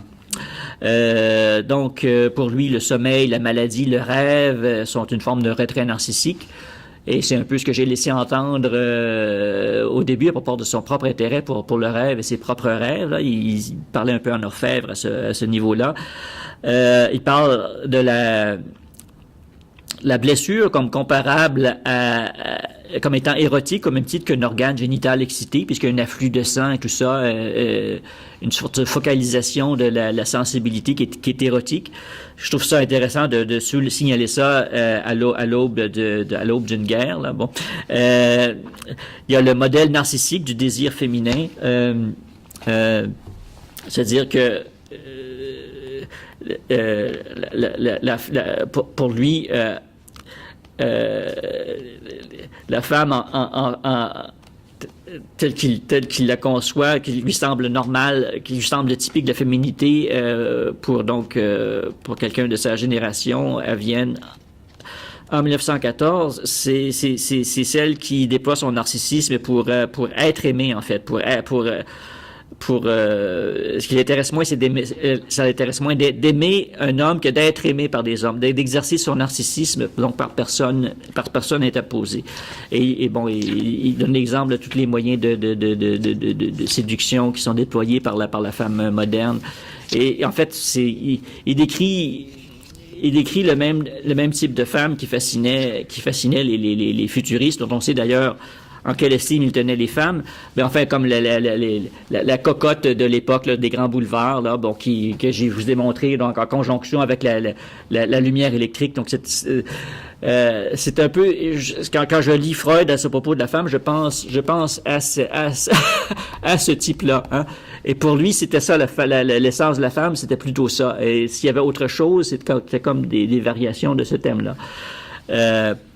Donc tout ça pour situer vraiment Freud dans la culture de son époque.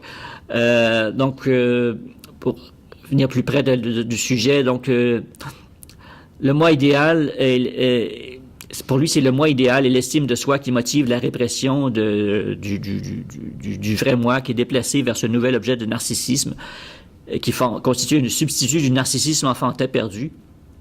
Donc, il y a une idéalisation de l'ego qui joue le même rôle que celle de l'objet extérieur.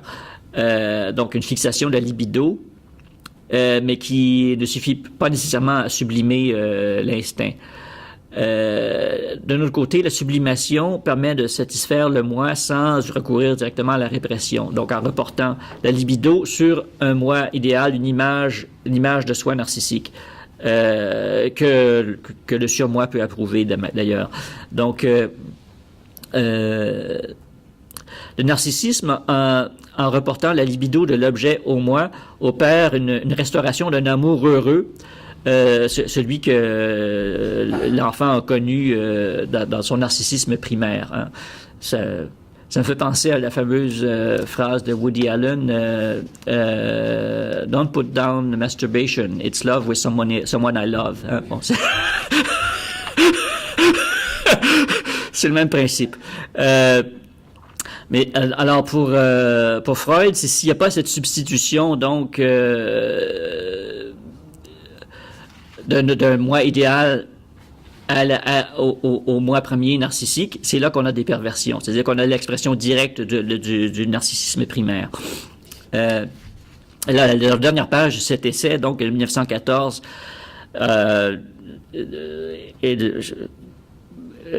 rejoint l'actualité qui allait bientôt se déclarer, parce qu'il parle d'idéal du moi et de psychologie des masses. Donc, l'idéal du moi a aussi un aspect social, car c'est aussi l'idéal d'une famille, d'une classe ou d'une nation. Il ne fait pas que lier la libido narcissique, mais a aussi une considérable... mais draine aussi une considérable portion de la libido homosexuelle d'une personne, qui, de cette façon, se retourne contre le moi. Donc, l'insatisfaction qui naît de l'impossibilité de se conformer à cet idéal libère une libido homosexuelle qui est transformée en sentiment de culpabilité, c'est-à-dire en crainte de la communauté. Donc, une crainte de perdre l'amour des parents, puis qui est étendue, en fait, à tout le monde.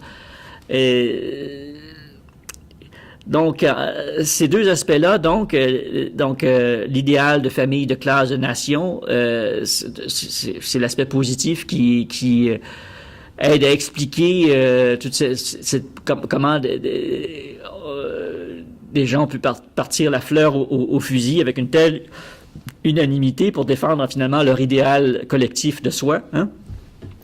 Et puis, d'un autre côté, comment, à l'inverse, il y a une sorte de crainte de la communauté si on demeure en reste. Hein. Et là, ça rejoint une sorte de pensée du don aussi. C'est-à-dire, si tout le monde donne de soi sans limite et qu'on a des hésitations, il y a une immense pression, non seulement de l'extérieur, mais intérieure, pour être à la même hauteur qu'eux. Hein.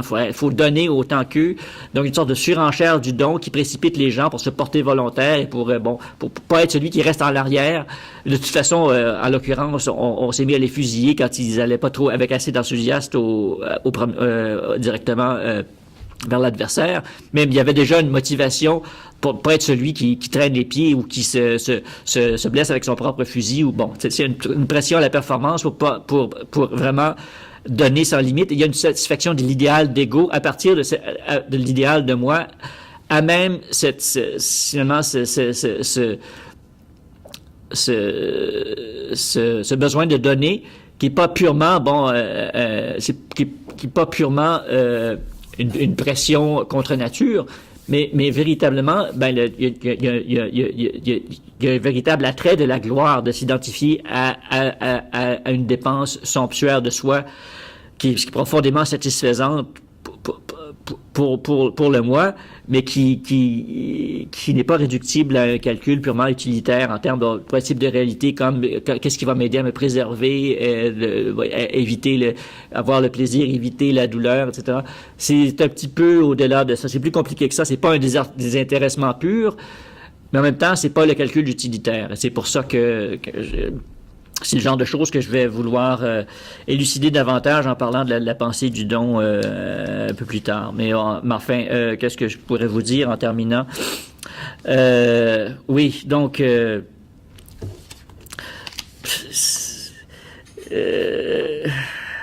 espèce de paradoxe un paradoxe de tout cet enthousiasme des premiers mois de la guerre.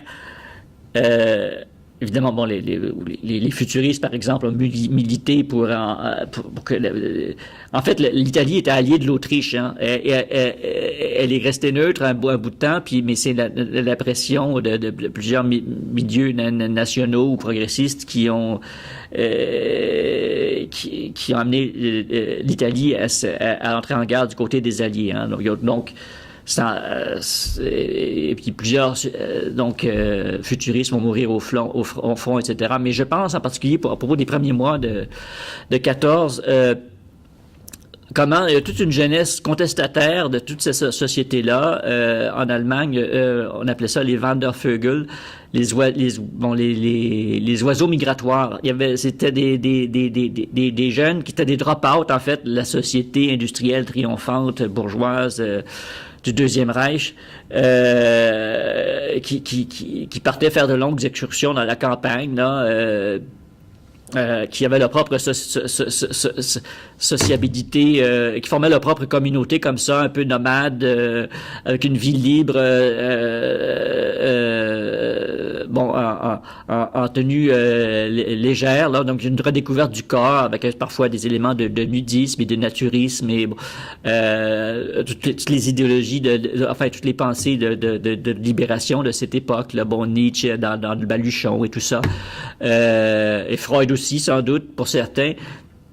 Et c'est la même jeunesse qui à la déclaration de la guerre, comme un seul homme, va se précipiter comme volontaire et qui par régiment entier, par exemple, il y a une bataille fameuse dans les Flandres, à Langemarck, où c'est des gens comme ça, des jeunes du mouvement des Wandervögel qui se sont fait massacrer là de façon industrielle. Alors c'est une image qui brise le cœur, que même les jeunes qui essayaient de sortir d'une logique comme ça utilitariste, de la façon dont la société industrielle les entraînait justement pour servir à ces entreprises, mais finalement ils ont été comme entraînés par l'enthousiasme, justement l'enthousiasme de se donner sans limite, hein, la pression de se montrer plus héroïque que tout le monde. L'héroïsme individuel, là, même des êtres les plus purs, si simplement finalement c'est de la même nature que la viande des abattoirs de Chicago dans la grande boucherie de la Grande Guerre. Voilà. C'est ça. Je vais conclure là-dessus. Tout converge vers ça. Oui.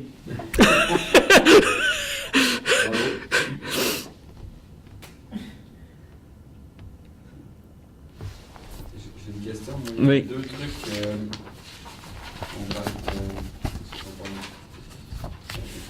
Oui, la nouvelle, le fameux Hearst, c'est une question vraiment, il y a un truc dont je ne me rappelle pas. Quand il parlait il disait qu'il y avait deux défauts à la nouvelle authentique. Le premier, c'était de publier, que ça pouvait se publier par tout le monde. Oui. Le deuxième, elle n'était pas assez excitante en soi. Okay, oui. Il faut l'améliorer. Okay. Pour ça, on peut la mettre en scène, par exemple, okay. ou l'inventer carrément. Bon. Okay. C'est le père de Patricia Hearst. Oh, non, non, c'est peut-être un vague grand-père ou grand-oncle, là, mais je pense qu'elle était qu'une grande héritière quand même, et pas directement de Hearst, là, c'est une autre génération. Parce que son père, je pense qu'il était dans l'aviation. Hein, Je m'en souviens pas, non. Mais je pense que c'est cette famille-là quand même, là, oui. Puis, le mouvement des futuristes, c'est vraiment un mouvement, je crois que c'est un mouvement purement artistique, mais est-ce que c'est un mouvement aussi qui avait comme son écho politiquement? Il y avait une branche... Ben, c'est un mouvement artistique. Il y avait des orientations directes, mais mettons qu'avant la guerre, l'orientation était comme anarcho-syndicaliste, mais qu'à la faveur de la guerre, ils se sont comme alignés avec Mussolini, puis ils sont comme restés dans une sorte de mouvance officielle du mouvement et du régime fasciste. Hein. Donc, en gros, il y avait encore des futuristes de gauche là, mais bon, ils restaient tranquilles sur ce point-là, ils continuaient de produire là, mais ils n'étaient pas nécessairement d'accord avec ça là. Mais disons que Marinetti lui-même là, jusqu'au bout, jusqu'à sa mort en 44, était à fond investi dans la cause du fascisme, comme le mouvement le plus porteur des idéaux du futurisme, qui faisait en fait de la vie entière une sorte d'œuvre d'art là, dynamique, de mobilisatrice. Et bon, ouais. Oui, avec la guerre comme modèle de l'œuvre d'art parfaite. Là, bon. Comme la Formule 1, finalement. Oui, exactement. C'est le même principe. Là. Tous ces trucs mécaniques qui explosent, là, qui font jouir les petits garçons, là, c'est ça un peu ça, là, le principe du futurisme. J'aime ça, croiser fascisme et Formule 1, ça me fait tout. Ah oui, mais tu vois ça vu. Ah oui, ben, je l'ai dit dans l'extrait, hein, c'est vraiment ça. Il y avait les premières courses d'auto, là, ouais. Bon, ils faisaient de la course d'auto eux-mêmes. Marinetti, là, ils faisaient de la course d'auto. Hein. Okay. Bon, donc, ils mettaient ça sur le même pied que la guerre, n'importe quelle. Là, la victoire de Samothrace. Exactement. Donc, la Formule 1 est plus belle que la victoire de Samothrace. C'est ça le principe de leur esthétique. Donc, fini les musées, là, l'autoroute est beaucoup plus belle que ça. Bon.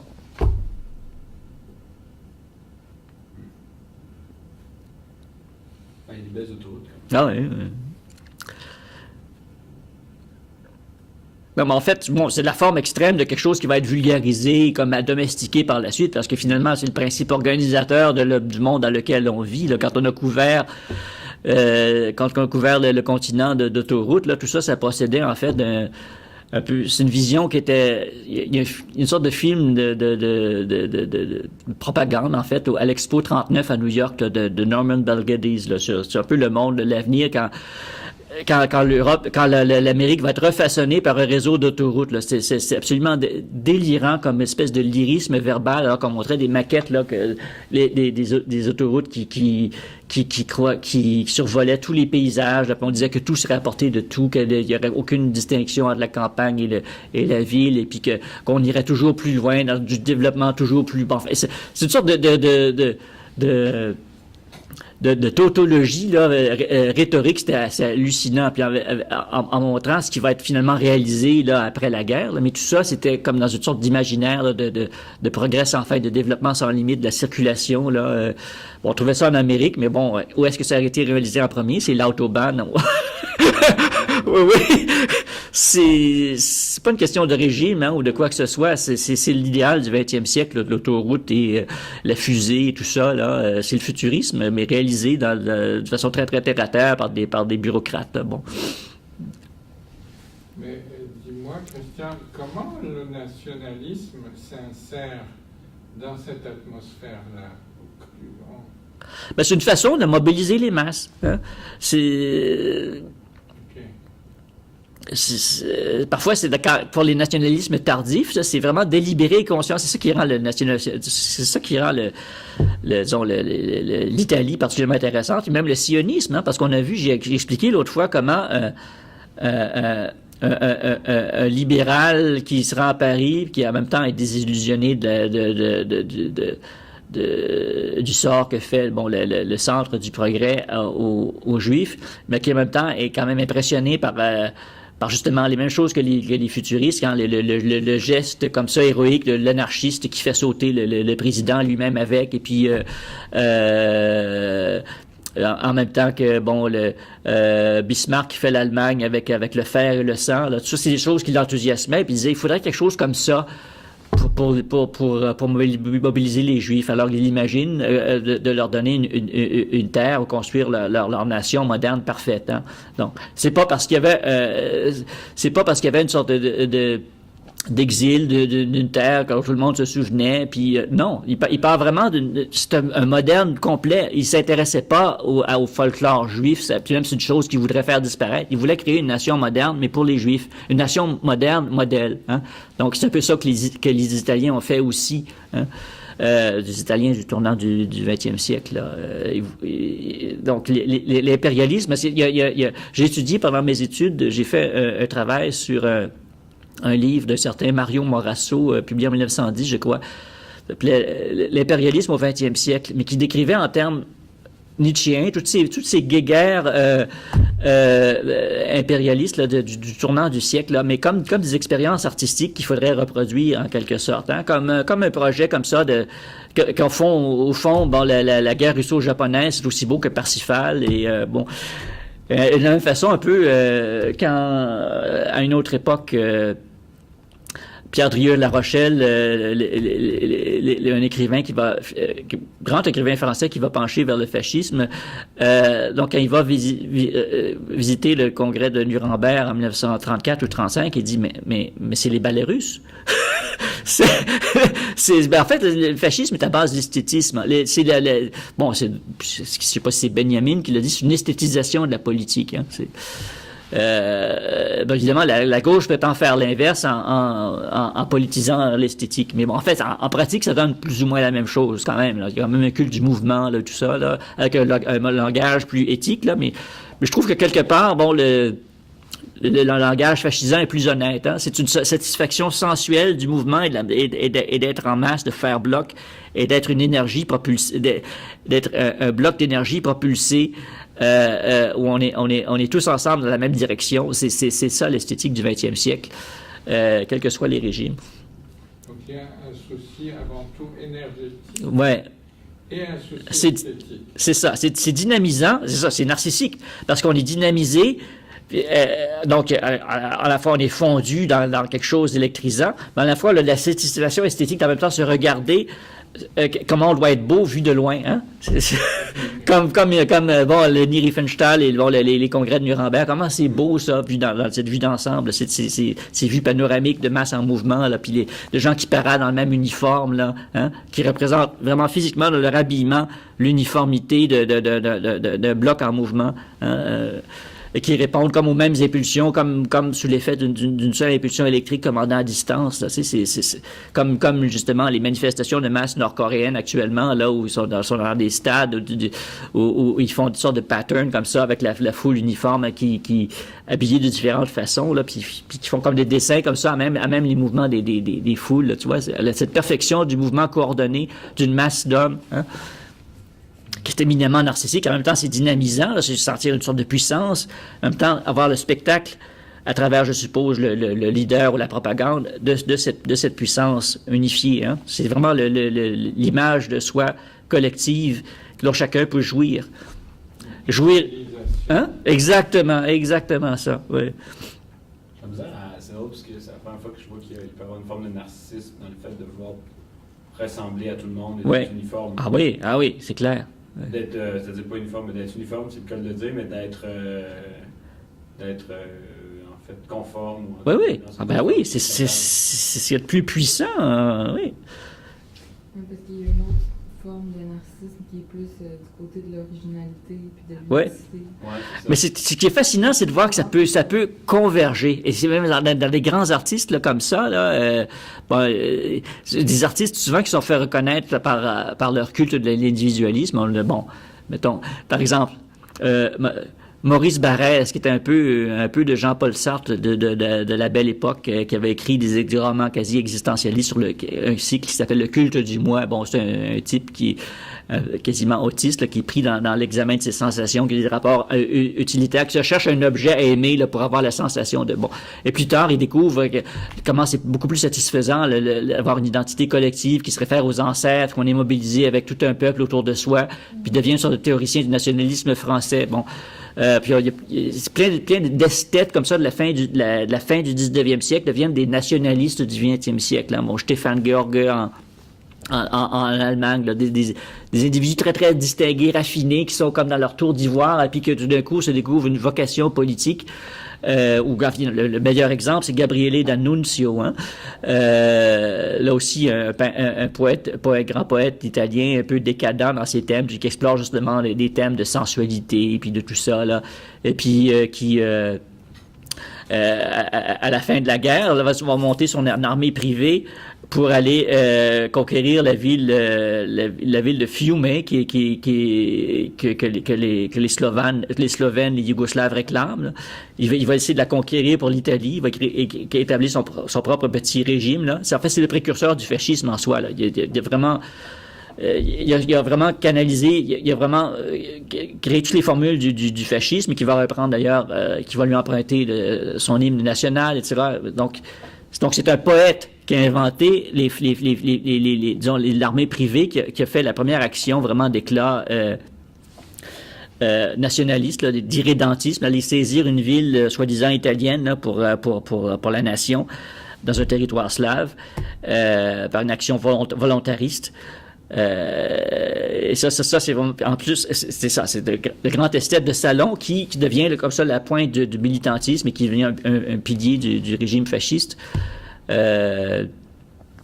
Les exemples sont légion. Là. Il y a des exemples en Russie aussi, un symboliste comme le poète Briousov qui passe aussi au communisme, ou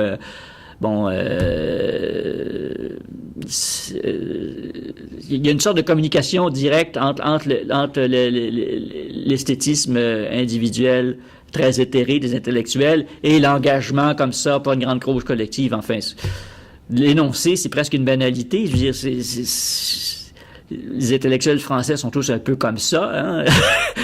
Sont pris dans leur nombrilisme. En même temps, ils signent plein de pétitions. Et puis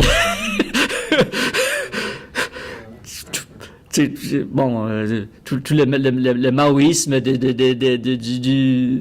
du Faubourg Saint-Germain, de Faubourg Saint-Germain dans les années 60, là, des gens qui étaient des beatniks au fond, qui se découvrent comme ça une arme de garde rouge pendant quelques années avant de retrouver leur place dans la société bourgeoise, là, comme un Philippe Solers. Bon. Les psychanalystes sont comme ça. Oui.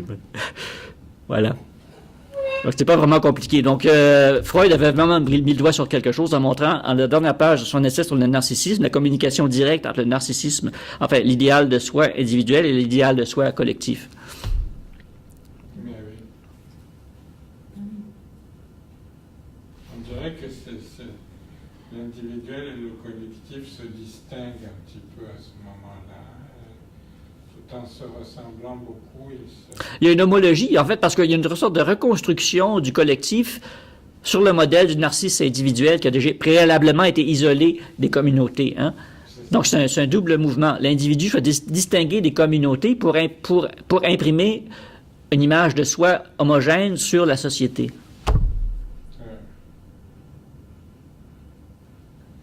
Mais c'est aussi un processus de reproduction à l'identique. Ben oui.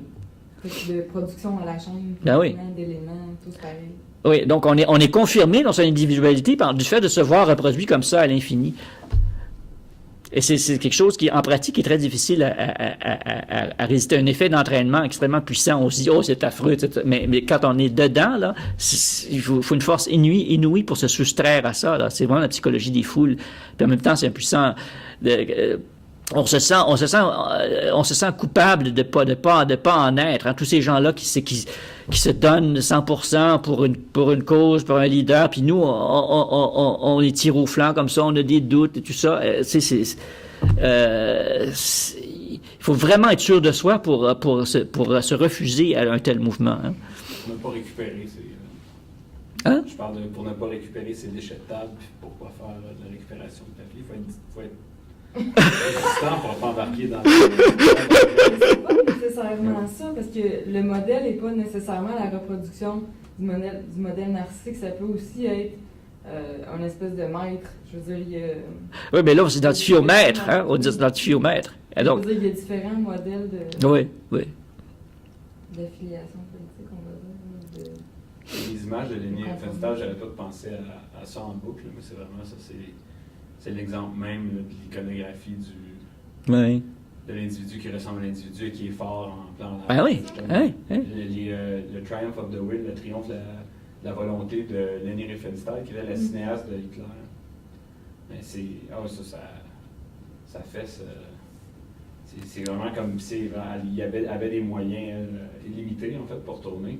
Fait qu'il y a plusieurs astuces de cinéma qui sont développées à travers ces films à elle, parce qu'évidemment, elle, c'est ça, le budget limité pour faire la propagande du parti. Puis énormément de travelling avec des processions là, de soldats allemands, mais qui marchent toutes à l'équerre. Mais c'est fascinant en fait, vraiment fascinant. Puis on sent bien cette force qui a dû être canalisée chez tous les individus. Mais en même temps, c'est ça, c'est pour ça que ça me surprend, parce que pour moi, il n'y a pas vraiment. Je comprends la force que chaque individu gagne à faire partie de la masse, mais en même temps, c'est un pur subterfuge, parce que à partir du moment où tu sors de la masse, t'es forcément éliminé. Donc. Ouais, ben c'est.